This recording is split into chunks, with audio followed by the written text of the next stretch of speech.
బట్టతలతో బాధపడుతున్నారా? ఆధునితనమైన పద్ధతిలో hair transplantation చేయబడును. Face clinic, Hyderabad. నమస్కారం, సుమన్ టీవీకి స్వాగతం. రాముల వారి జననానికి ఎందుకంత విశిష్టత? ధర్మబద్ధమైనటువంటి జీవనానికి నిలువెత్తు నిదర్శనంగా రాముల వారిని ఎందుకు చూపిస్తారు? రామో విగ్రహవాన్ ధర్మః అని ఎందుకంటారు?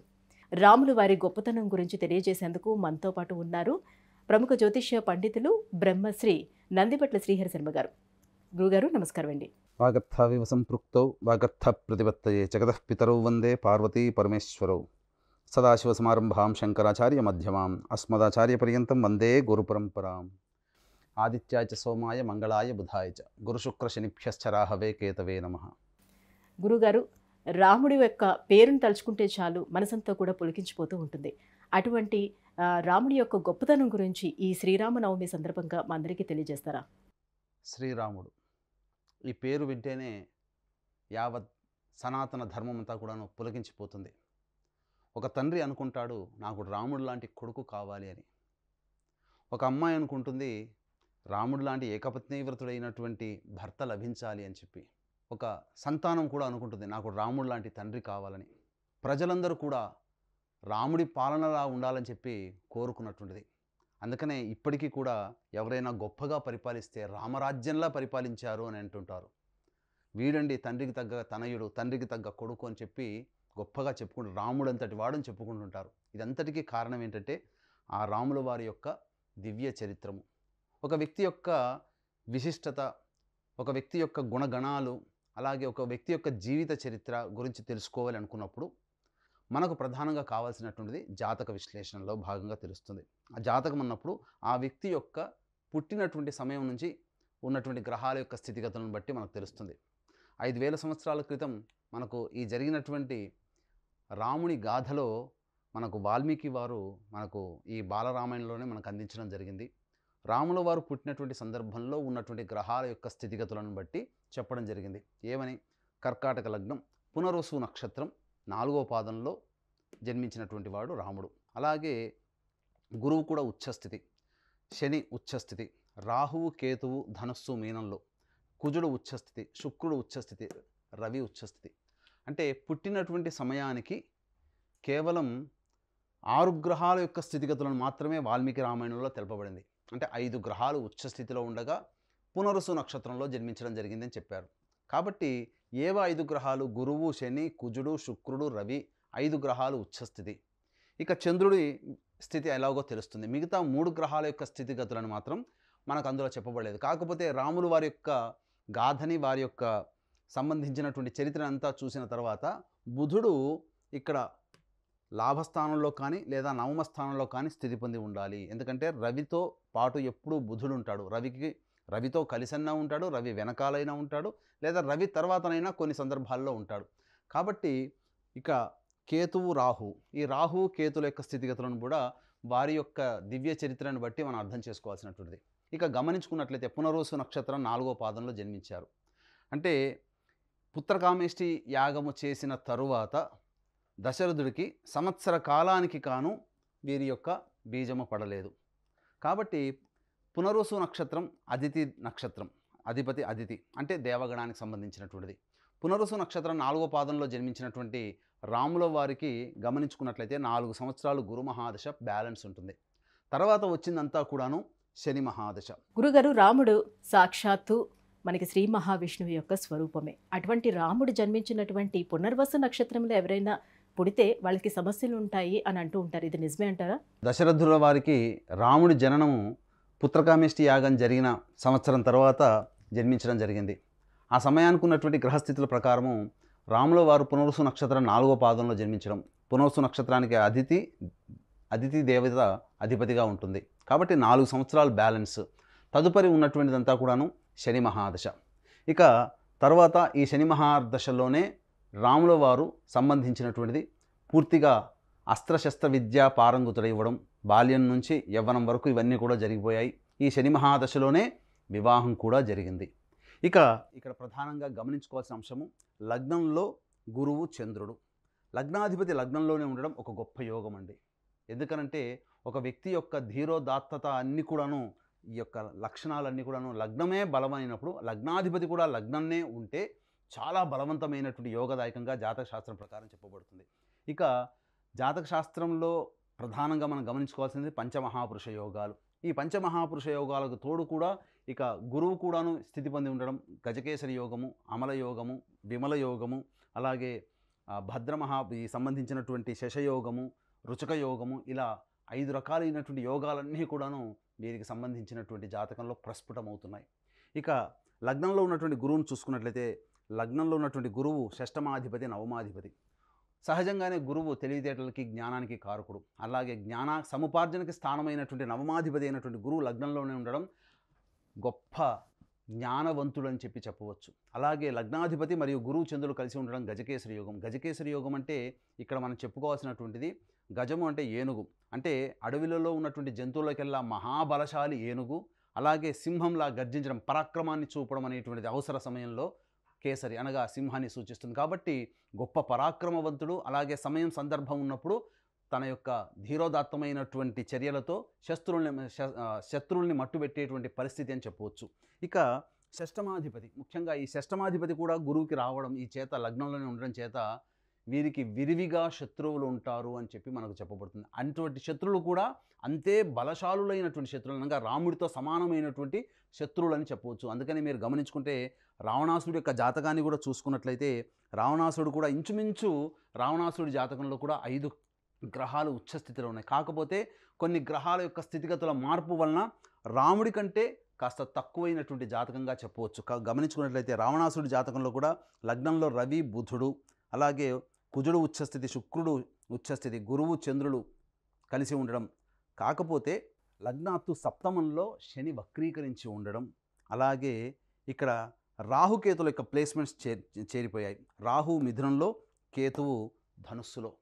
గమనించుకున్నట్లయితే ఈ యొక్క స్థితిగతుల వలన కేవలం లగ్నాత్తు సప్తమాధిపతి అయినటువంటి శుక్ర భగవానుడు వ్యయస్థానంలో ఉండి విపరీతమైనటువంటి కామవాంఛని సూచించేటువంటి గ్రహంగా రావణాసుడికి ఏర్పడడం, అలాగే లగ్నాత్తు సప్తమంలో శని ఉచ్చస్థితి పొంది వక్రీకరించి ఉండడం, లగ్నానికి సంబంధించినటువంటిది శత్రువు అయినటువంటి శని స్థితి పొంది ఉండడం. కాబట్టి ఎప్పుడు కూడాను ఇతరులతో గొడవలు పడుతూ ఉండడము, అలాగే స్త్రీల పట్ల విపరీతమైన కామవాంఛ కలిగి ఉన్నటువంటి కారణం చేత ఎక్కువగా ఇతను కష్టాలు పడి తన మరణాన్ని తానే తెచ్చుకొని ఉన్నాడు. ఇది ఈ రావణాసుడి యొక్క జాతకం. కాకపోతే రావణాసుడు కూడా గొప్ప జ్ఞానవంతుడు అని చెప్పవచ్చు.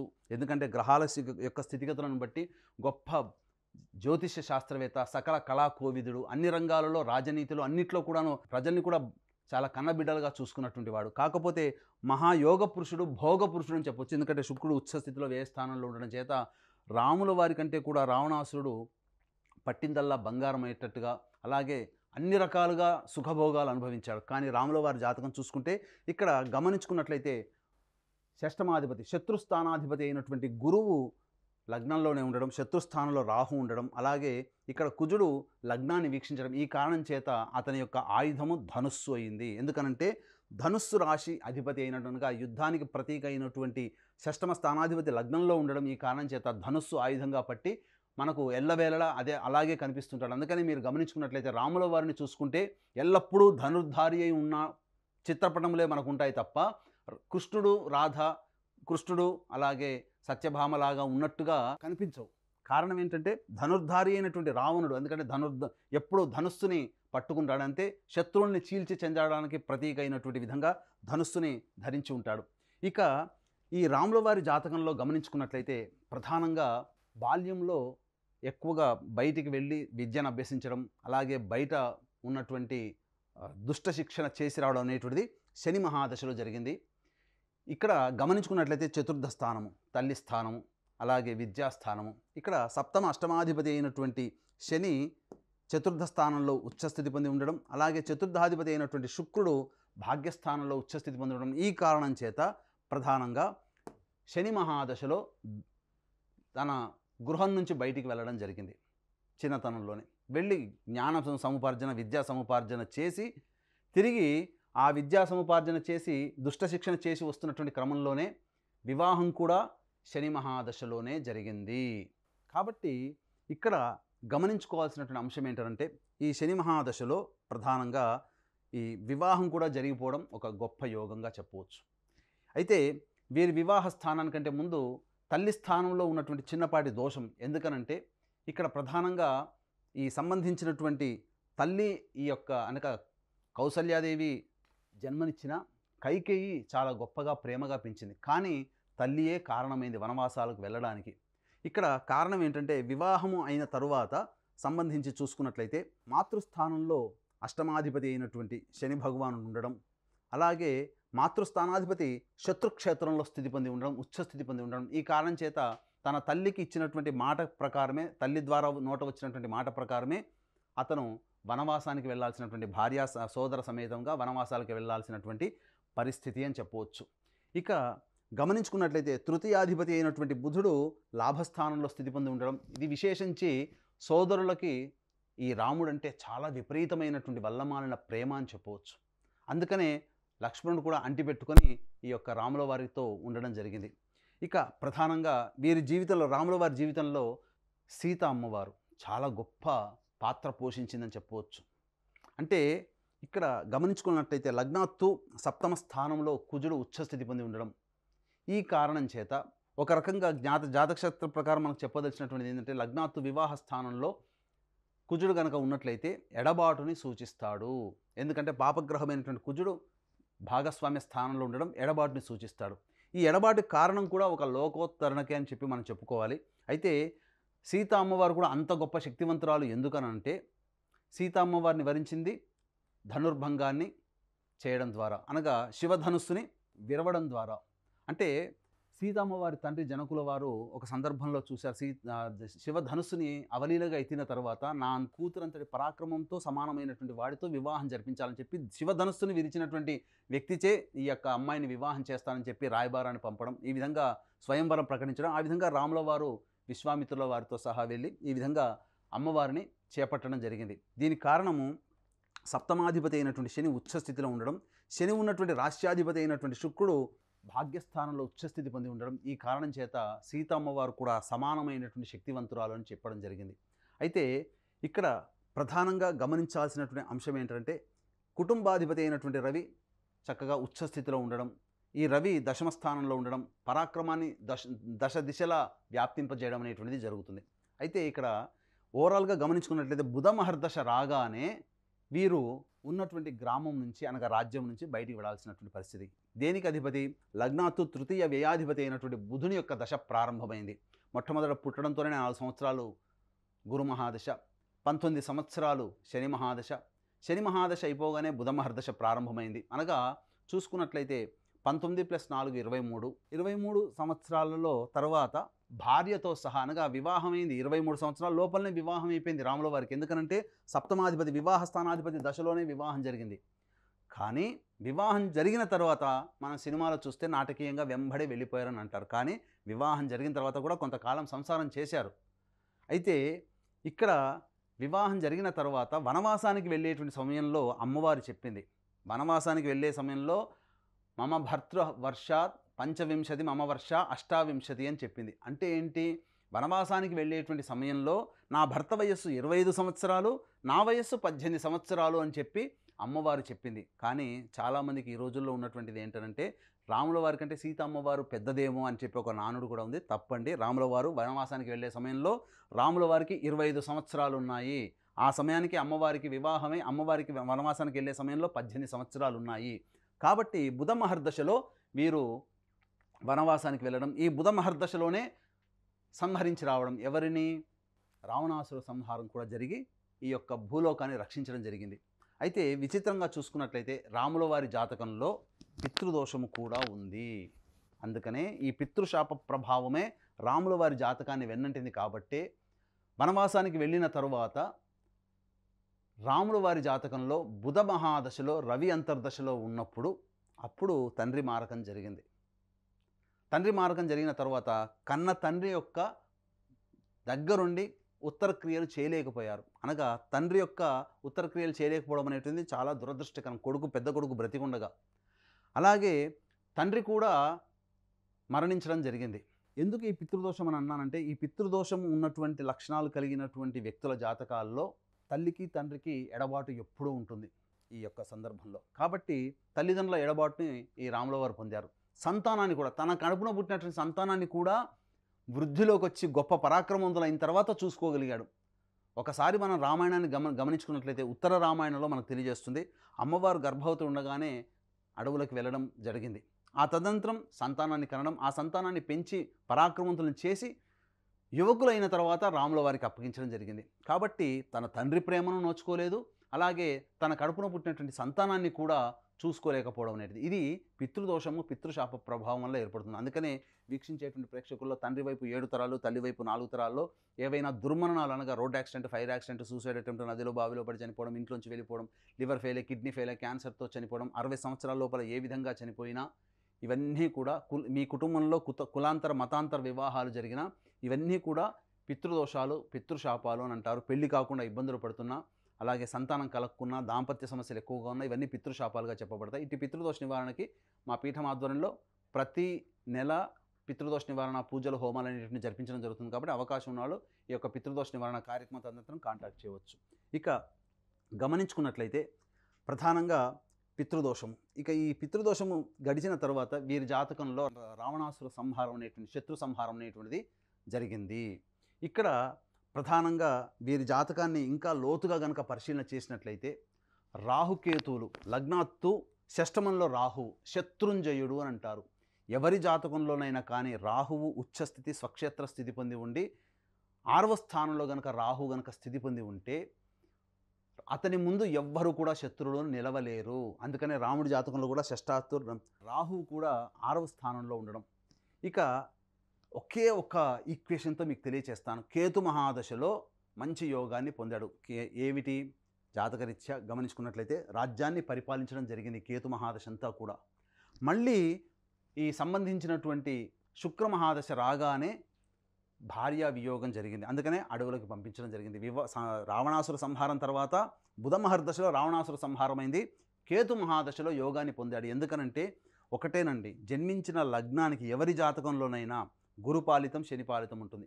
గురుపాలిత లగ్నాలకి గురుపాలిత గ్రహాల యొక్క దశలు వస్తేనే ఆనందంగా అనుభవిస్తారు. గురుపాలితంలో జన్మించి శనిపాలిత దశలు వచ్చినా, శనిపాలితంలో జన్మించి గురుపాలిత దశలు వచ్చినా ఆ వ్యక్తి ఆనందంగా ఉండలేడు.